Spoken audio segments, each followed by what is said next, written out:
going out launch morning after a breakfast. Everybody anxious to get strapped into the vehicle.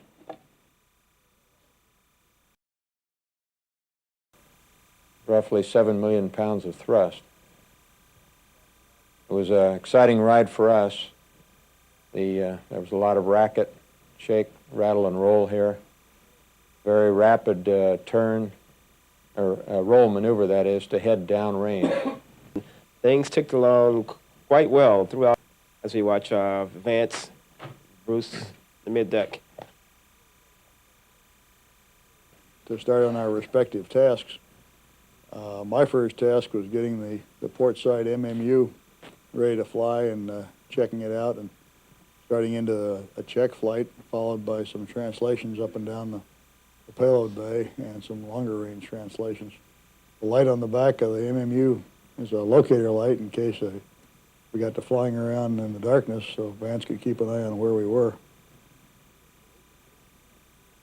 Basically, we were very pleased with the way the MMU handled. It was very much like the simulations at the Martin Company in Denver, except that we did find that when translating with the attitude hull system activated, since we had built it to conserve propellant by turning some of the thrusters off, if you started to pick up a rotational rate, this hadn't been modeled in detail in the simulator. You got an averaged response, and of course here you could feel every little thruster coming on and off. But other than that, the flying characteristics were virtually identical to the simulator, and of course here we had complete freedom to turn somersaults and maneuver about all three rotational axes, and actually the orbital mechanics were much more realistic, and of course the quality of the visuals, that is the scene, was a lot higher here than in any simulator. Here I am, I guess, backing out to 150 feet, coming back in, and then out to 300 and coming back in. This is approximately the same sort of translation that the folks on the next mission, the Solar Maximum Repair mission, will be faced with in moving from the orbiter over to the Solar Maximum spacecraft.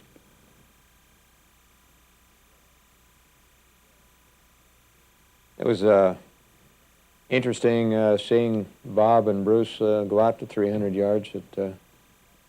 We had some qualms about it before the flight. We were concerned to have a naturally human being out that far untethered, but we had backup procedures to go get them if anything went wrong with their equipment. So by the time flight came along, we were quite happy with the idea, and it turned out to be not bad. Back inside the cabin after the first EVA, one of the tasks was to recharge and replenish the pressure suits, or EMUs. This shot here shows installing a fresh lithium hydroxide cartridge which absorbs the exhaled carbon dioxide in your breath, thereby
Bruce McCandless, mission specialist.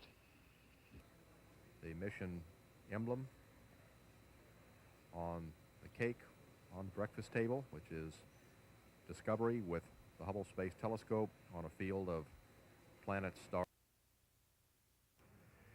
This is shuttle launch control at T-minus.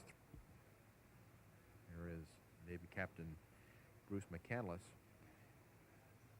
McCandless and Kathy Sullivan will be doing the contingency EVA on this flight should one be necessary.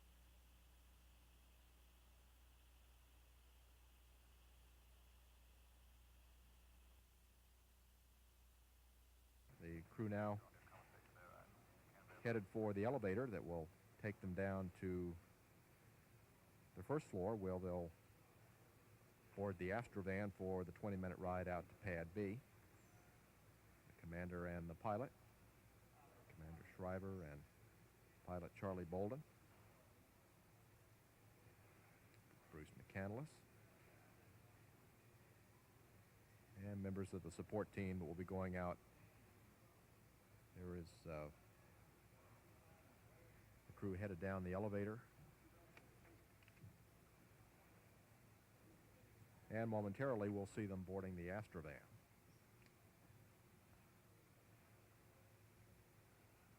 And numerous KSC employees usually wait by the walkway to greet them as they head out.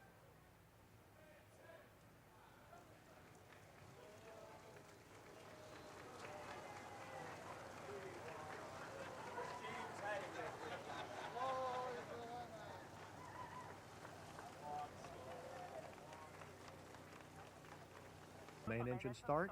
We are go for main engine start. T-minus 6, 5, 4, 3, 2, 1, and liftoff of the Space Shuttle Discovery with the Hubble Space Telescope, our window on the universe. Mission Control, Houston.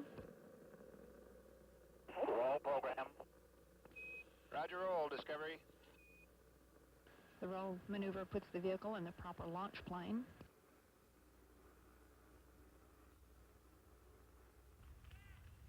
Guidance officer confirms a good roll maneuver. Engines now throttling back.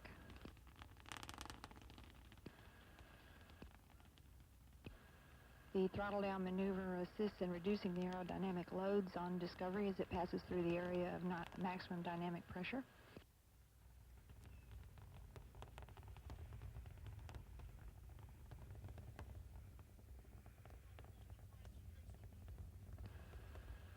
Velocity now 1,200 feet per second. Discovery downrange 3 nautical miles.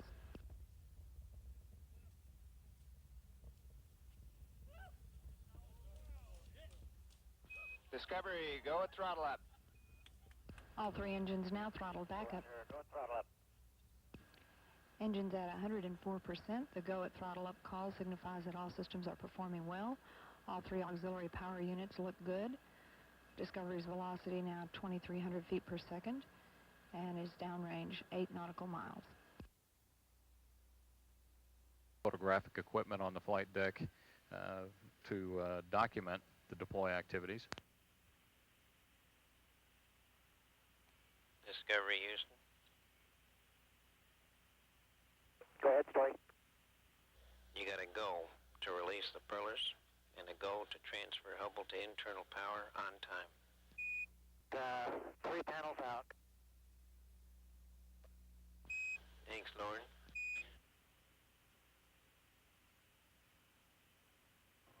When fully deployed, both of the arrays together produce about 6,000 volts, about half of which is required to operate telescope systems, and during the daylight side of the pass, the other half is used to recharge the 6 nickel hydrogen batteries.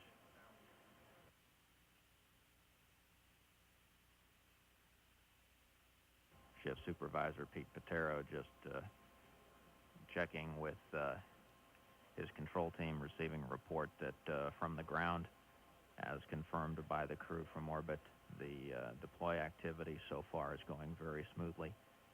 We see no indications of any problems at this time.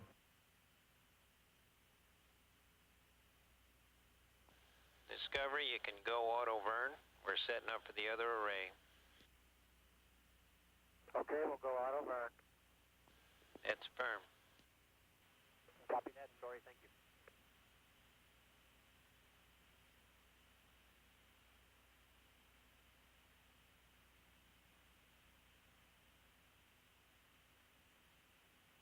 And status for you, Houston.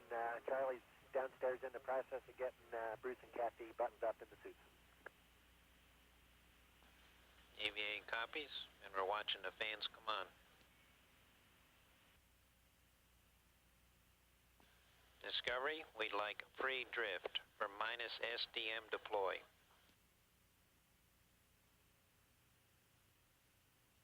Okay, we copy free drift.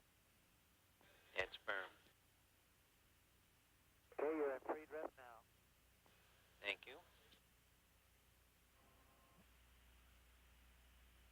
We see motion. So do we, Lauren.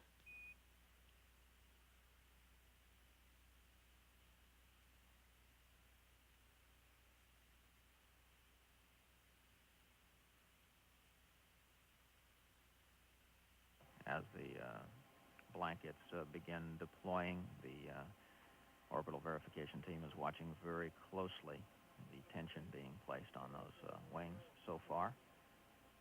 Looking good.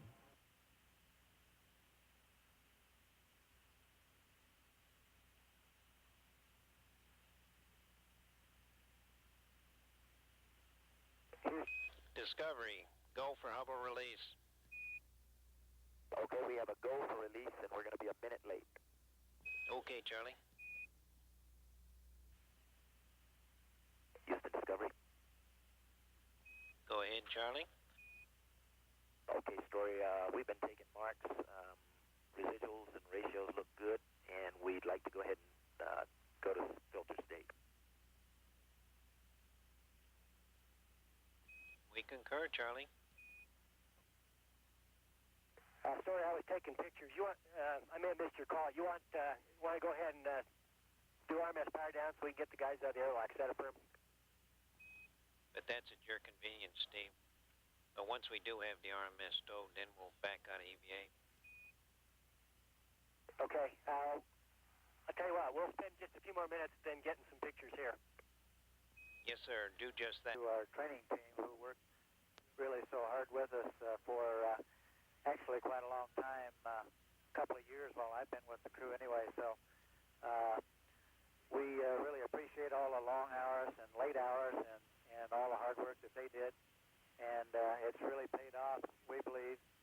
And we'd like to thank them for the little cards they gave us to read while we're here on orbit. They're very appropriate.